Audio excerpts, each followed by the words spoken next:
Hey everyone, welcome back to The Explainer. We've got an absolutely fantastic AI news topic today.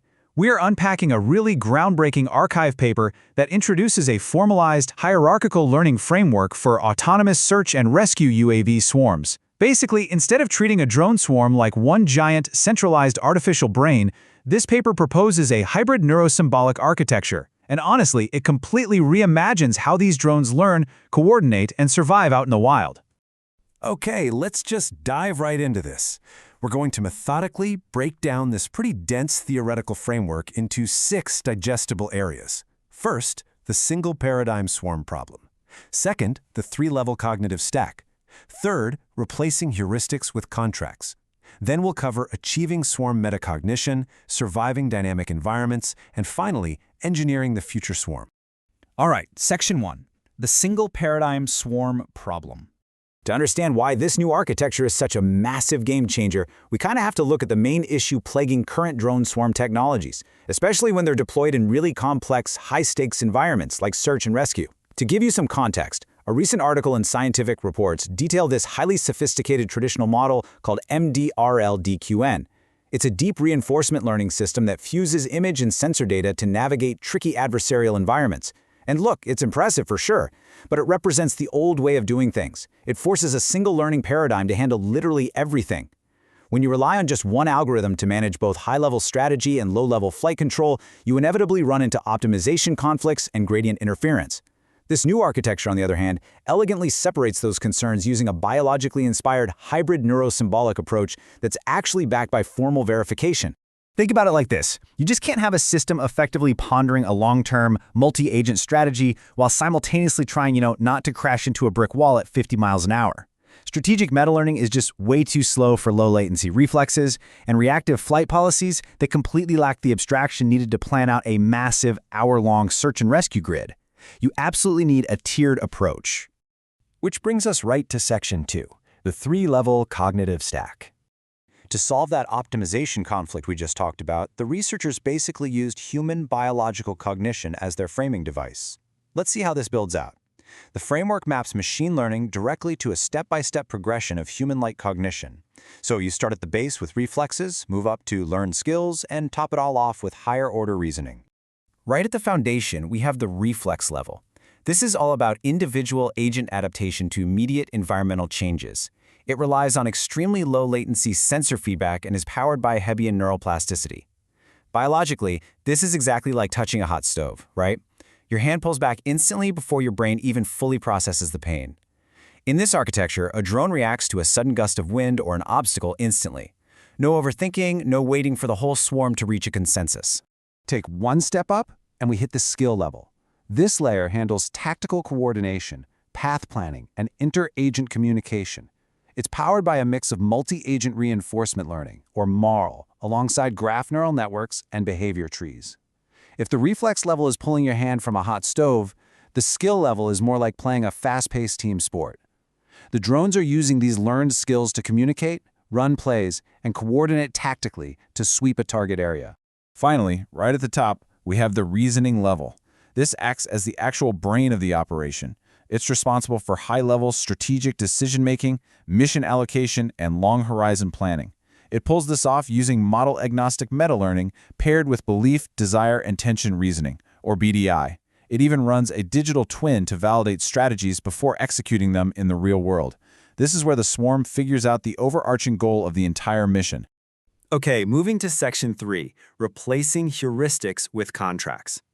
So we have these 3 distinct layers. But how on earth do they actually talk to each other without the whole system just falling apart? 22. That is the magic number here. The architecture introduces 22 formal mathematical contracts. See, in life-or-death search and rescue missions, you really can't rely on empirical, trial-and-error heuristic tuning. It's just too risky. You need absolute mathematical certainty that these layers are going to cooperate, and these 22 contracts provide exactly that. Now, what's genuinely fascinating is how these contracts are distributed across 6 key neurosymbolic components. You've got the BDI and digital twin handling strategy validation. behavior trees dictating tactical execution, the GNN and MARL managing skill coordination, neuroplasticity running reflex adaptation, and meta-learning driving those policy updates.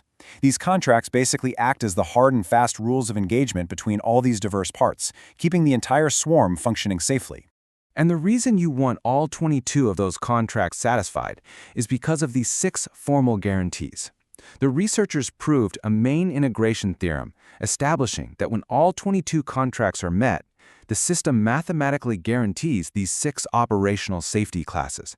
We're talking guaranteed safety, budget correctness, optimality, liveness, starvation freedom, and inner-level consistency. There is zero guesswork involved here. Section 4. Achieving swarm metacognition. When all 3 of those layers, reflex, skill, and reasoning, are operating in perfect harmony under those math contracts, this incredible emergent capability arises. It's called swarm metacognition. The paper defines this as a compositional property enabling the swarm to monitor its own cognitive state and dynamically switch strategies based on real-time mission parameters, communication topology, and agent health. Essentially, the swarm becomes totally self-aware of its own decision-making capacity. It knows exactly what it's capable of at any given second and can adapt its thinking style completely on the fly. To actually ground this metacognition in reality, the framework uses 5 constructive progress functions. Why this matters is because these functions map directly to specific, concrete mission phases, like the initial sweep or target tracking. It lets the swarm measure its actual mission progress without relying on fragile reward shaping, which, let's be honest, often completely breaks down out in the real world. All right, Section 5, Surviving Dynamic Environments. Now, everything we've talked about so far assumes things are going relatively smoothly. But I want you to think about this. What happens when the swarm loses communication bandwidth halfway through a massive storm? Or what if individual agents suffer sudden hardware failures? In a dynamic search and rescue scenario, this is literally a matter of life or death. The swarm can't just freeze up. To handle this kind of chaos, the researchers introduced 5 brand new contracts, and these are specifically designed for dynamic active learning scenarios. These 5 new contracts give us 3 crucial new guarantees for when things go wrong. First, cognitive resilience. This means the swarm's decision-making actually survives even if it loses specific modules. Second, graceful degradation. So if bandwidth drops, performance scales down predictably. The swarm doesn't just suddenly collapse and drop out of the sky. And third, monotonic meta-improvement. This ensures that strategic policies stabilize and actually improve over time, preventing catastrophic forgetting. It works because active learning signals are safely routed up through that BDI reasoning layer and validated against the digital twin before any permanent updates are ever made. It's incredibly robust. And finally, Section 6, Engineering the Future Swarm. Let's bring all this theoretical math back down to earth for the system architects and engineers tuning in. The crucial point here is that right now, this paper is a theoretical formalization. There is no public code repository just yet. So if you're an engineer looking to implement this, your immediate priorities need to be these 4 areas.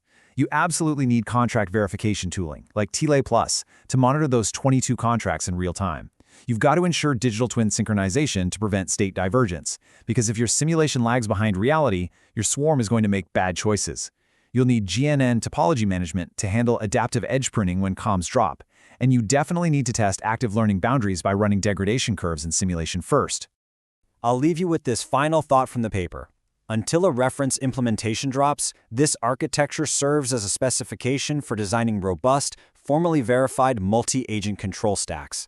This isn't just a neat idea, it's literally the blueprint for the next generation of autonomous systems. It mathematically proves we can build swarms that are safe, reliable, and adaptable in the most extreme conditions imaginable. The math is out there, now it's just a matter of seeing who builds it first. But it does leave us with one massive, slightly unnerving question. If an autonomous swarm can mathematically monitor its own cognitive state and fix itself on the fly, how long before it realizes it doesn't need a human operator at all? Thanks so much for joining me on this explainer, and I highly encourage you to go read the full Archive A paper for yourself.